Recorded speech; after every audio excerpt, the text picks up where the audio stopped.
ભરૂચ જિલ્લાના નેત્રંગમાં ભગવાન બિરસા મુંડાની 150મી જન્મજયંતિની ઉજવણી થઈ। ધારાસભ્ય ચેતર વસાવા અનંત પટેલની સાથે આદિવાસી સમાજના હજારો લોકો ઉમટી પડ્યા હતા। આ દરમિયાન ચેતર વસાવાએ ભગવાન બિરસા મુંડાના વિચારો અને આદિવાસી સમાજ માટે કરેલા સંઘર્ષની યાદને તાજા કરાવ્યું અને ભાવાત્મક શબ્દોમાં કહ્યું। સાથે જ આદિવાસી સમાજના હક અધિકાર માટે લડત લડવા માટે અને ભાજપ સામે આકરા પ્રહાર કર્યા।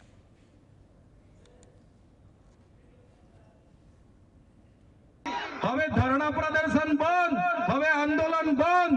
जो हमारी 5वीं अनुसूची, जो हमारा पैसा है, जो हमारी अनामत, जो हमारी 73 एनी जमीनों ने आवनार दिवसों में जीएमडीसी ना नामे मागशो, मालसामोट प्रोजेक्ट ना नामे मागशो, हाइड्रो प्रोजेक्ट ना नामे मागशो, अणु मथक ना नामे मागशो, तो हमें आंदोलन नहीं करवाना, हमें नेपाळवाड़ी करवा माटे गांधीनगर आववाना छे। हमें नेपाळ